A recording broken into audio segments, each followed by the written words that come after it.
So guys, Ang prayers panoorin po ay natin. nananalo. Ito yung nangyari kanina lang to. So breaking news ito. Naglabasan na Ayan, po guys, ang mga pulis. So yung mga trupa lumabas na sa Saya na po, lumabas na po yung mga pulis. sa kanilang mga posisyon sa KOJC.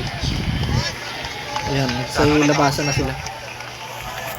Kasi hindi nila alam. Ayan oh. So sabi ng pakinggan nyo guys, sinasabi niya kasi mayroong resulta na yung 2 linggong halughog ng mga kapulisan dyan sa loob ng compound. Guys, naglabasan ng mga trupa guys. So nagpasalamat sila na naglabasan ng mga trupa. Answered prayer daw guys. Yan. So hindi nila alam kung anong may nangyari na sa loob. Panoorin nyo ito guys hanggang dulo. Panoorin nyo ito guys. Dito sa bandang kanan, mga taga KOJC, at dito yung mga armado. At ito yung nagkakasundo-sundo na po. Yun, palakpakan sila. Buhay po. Palakpakan sila guys. Ayos na po, naglabasan na. Sana tapos na po ito. Answered prayer. So dininig na sila. Pasalamat po tayo sa Diyos. Hindi nila alam. Nahuli na yung pinuprotektahan nila sa loob. Sila yung mga humaharang sa siniserve yung Hindi ko warrant. po alam kung ano nangyari. Hinaharangan nila. Nag-formation sila, susugod na, biglang lumabas po sila ng gate.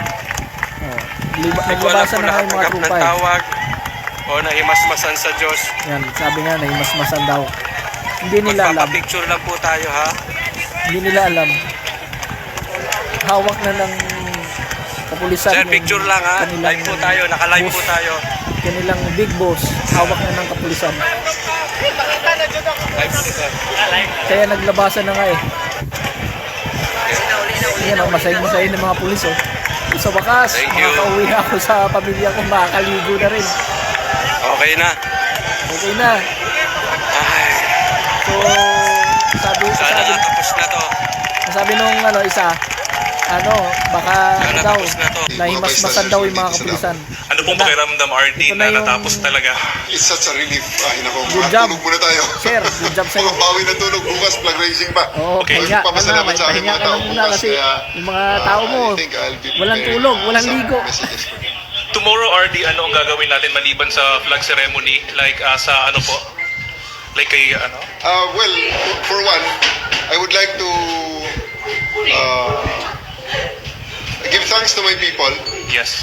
Yan. Pangalawa, Thank you, Mga thank you. kapamilya, Ito kararating yun, guys, lang oh. pong balita. Nahanap Breaking na news. at nasa kamay na ng mga otoridad si Pastor Apollo Kibuloy. Kinumpirma ito ni DILG Secretary Benher Abalos. At ito po ay nangyari matapos ang 2 linggo na araw-araw na paghahanap ng mga pulis po doon sa compound ng Kingdom of Jesus Christ. Nako, mahaba-habang Oo. teleserye yung nangyari. Oo, abangan po natin yung mga Wala na report pa kasing ni na Hernel Tocmo na nasa Davao natakasan City si- na kanina nandun lang sa labas ng Oo. KOJC Wala nang compound. Oh, so saan ngayon dadalhin si Oo. Pastor Apollo Kibuloy, ano? At ano yung gagawin din ng mga miyembro ng KOJC sa ganitong development. Diba? Yan yung abangan natin. At isa sa gustong malaman ng mga tao ay kung ito-turn over natin siya sa Amerika.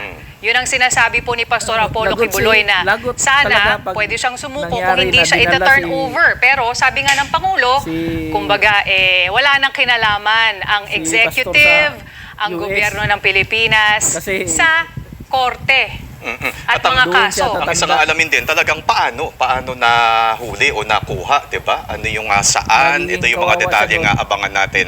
At yan nga Nasa po. inyong screen po ngayon ang pinaka-latest na larawan po nakuha kasama si Pastor Apollo Kibuloy at ang kanyang abogado. Yung abogado. Si niya. Attorney Israelito Torion, kung hindi tayo nagkakamali, no, siya yung kasama at yun nga ay magkasama na po sila. Ang maganda rito, no, parang hopefully ay maayos yung naging pag-aresto at mukhang maayos naman si Pastor, Okay. 'di ba? Mukhang hindi naman nasaktan. Ang larawan po ay mula kay Secretary Ben-Hur Abalos. Huwag kayong magagalit ha, pero parang nakangiti si Pastor.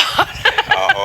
Parang hindi na lalayo doon sa mga lang yan, larawan ni Alice Go. Tagal niya ba So naman hopefully nga ay nagtago, maganda yung sa wakas, naging pag-aresto para palabas hindi na na rin maging problema pa, 'di ba? At tuloy-tuloy yung paggulong ng hustisya at hindi na maging issue pa tuloy-tuloy lang yung kung ano man batas- yung kung batas sa paano batas. ba naging marahas Hindi ba. yung Pero syempre alamin din natin yan mula rin harapin kung parehong wala sa panig. kasalanan, Iba yung Oo. sinasabi rin ng pulisya, Marami pwedeng pang sabihin nilang maayos, diskarte yung pero abogado pwede rin na namang sabihin pinapatagal ng pa eh. mga Pwede KOJC naman daw members harapin maaaring yung may kaso reklamo na rin hindi sila. Pero yan po lumalabas yung ay alamin natin Pastor. yung mga detalye Hindi po po nito pwede ay yun. kasalukuyan pang Mga strategy nangyayari. mo. Abangan po Talaga. sa News Patrol, Yan, manatiling guys, nakatutok ano, sa maraming ABS-CBN, sa salamat Kapamilya sa lahat ng Channel, sa A to Z, nanonood. para po sa mga Alam na natin yung pinakahuling nangyayari sa balik. ating